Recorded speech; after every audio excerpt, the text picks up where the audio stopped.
All right, g'day, hi, and welcome. I think it's about to rain, so I can kind of feel it's been kind of off and on. So what I'm going to do is I'll do like the interior and all that stuff on another day.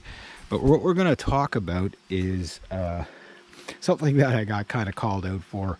My buddy who sold me this truck laughed at me the other day when he watched my video on, a 6.5 foot box, kind of like versus the 8 foot box when I was, unloading all the wood and stuff I had out of the back. So just to show you size comparison, right? This is a full-size truck. It's 2002. I know newer ones are even bigger than this, but this is the 8 foot box. You got 4 feet between the wheel wells. You got 8 feet something this way, and I guess that's about 2 feet high or whatever it is, 18 inches, whatever it is. It's, this would make a nice swimming pool or jacuzzi if it was sealed. You know what I mean? 8 feet. Okay. So that's a nice size, very useful box. Now, regular pickup truck, V6. My dad's a little V4. This thing seems so small now. It's in the land of giants, that thing and that thing over there. This is a 6 foot box or 6.5. Not quite 4 feet between the wheel wells, more like 3.5 or whatever. And you can see it's like maybe 15 inches. So very limited on that. This is good for like camping and off-road and stuff like that. Then Brutus here, I'm going to call him the snow beast because that's what he is. You can still got your 4 feet between the wheel wells, 6.5 feet this way. You could put a motorcycle in here. I've seen a mini motorcycle in there, but the tire's going to be out past the tailgate. Give you an idea. I've hauled my sport bike with this truck, and it comes out, the tire is basically right almost dead center, sitting on the tailgate, kind of like the tire be out about here on a 6.5 foot box. So if you wanted to take the four-wheeler, which will fit in here, that beast, my dad's four-wheeler, will fit in there. Unbelievably, it fits in there. But it doesn't fit in there very well because this thing is just a monster. But the wheels do fit in this little truck. So you do got a lot of payload for a 6.5 foot box. There's no doubt about that. This will be substantial for most people's needs, even contracting people, working people that work in different trades. So a 6.5 foot box is good. I never said it wasn't. So a big 6.5 foot box like this, especially with the sides, this thing again usually heaped to the top with scrap metal and God knows what. And then of course the last time we loaded this up, my buddy and I, was full of, well, trees that we had to cut up and stuff like that. Old tamarack or whatever it was that we were cutting up. And yeah, we had this heaping or whatever. So you're looking at almost 3/4 of a cord of wood in here. That's pretty impressive. But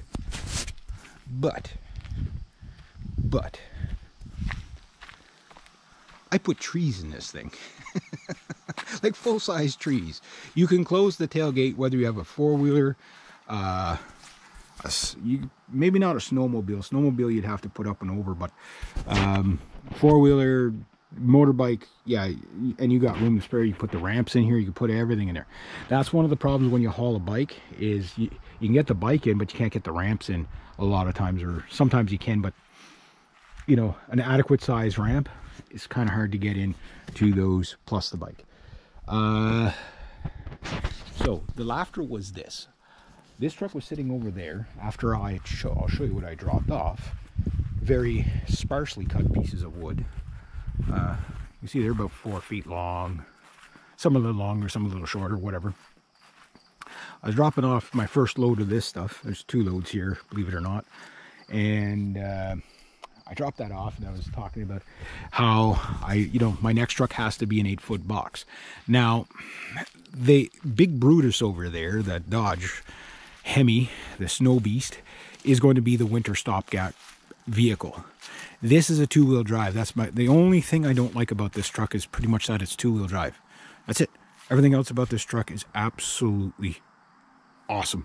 If you buy one of these older trucks, I've been in the newer trucks, I've been in the older trucks. Newest F-150 I've been in would probably be a 2014, 2012. Okay, which doesn't seem that new. I mean, you know, maybe newer than that. The newest Dodge I've been in is like 2017s, that kind of stuff.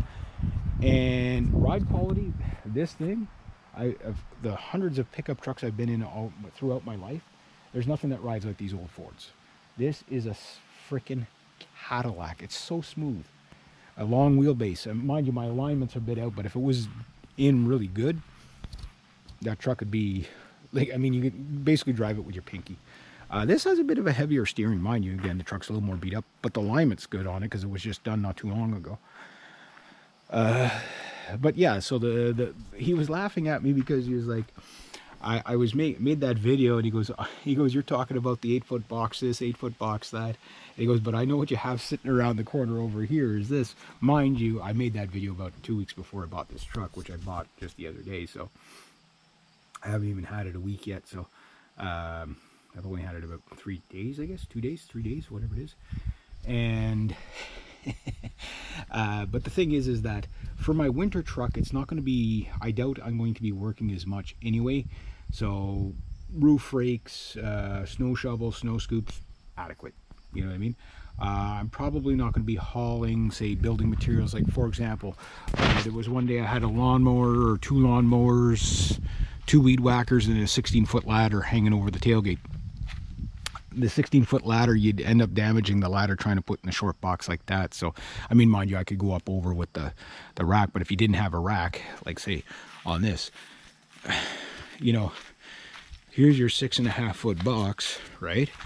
Here's the rest of the ladder. You see what I mean? Like that's what happens with a 16-foot ladder. So you're not, you see what I mean? You're going to be way too short to do stuff like that. This truck, there's 8 feet, so you're another 8 feet, roughly about here. Big difference, right? So, you know, you're not going to damage the ladder. The fact that I could put 1 lawnmower, 2 lawnmower, 3 lawnmower, 4 lawnmowers if I needed to, haven't had to do that yet, is really, really, really handy. Is this for everybody? No. What are some of the drawbacks to the 8-foot bed? Oh, that's probably going to be for me. If not, I'll make it part 2. One of the drawbacks is that if you're an off-roader, the 8-foot box is a longer wheelbase, which means more flex in the frame, right? So, and more width to the truck. A friend of mine had a Chevy short box. See if anybody's going to yell at me. Oh, no. Okay, maybe not. A friend of mine had a Chevy short box roughly around this area. That truck, I swear to God, with the short box was about, you know, right about where my head. That truck could turn on its own wheelbase. It was so maneuverable. You know, you get through anything. So a good like off-road bush truck, whatever, but a little bit too short for like pulling and stuff like that, because that short wheelbase tends to make it really hard to tow. That's why like all the dualies are all 8-foot box now, because you tend to waddle down the road. I've been in dualies. I've never driven a dually, but I've been in dualies, and dualies are about the roughest thing you could ever drive if you're not towing anything.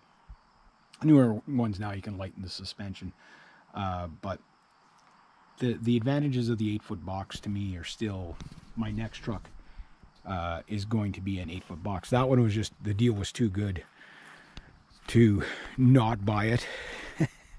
And for the winter, again, it you know, it's got the 4x4, all that stuff, so it has everything I want for that.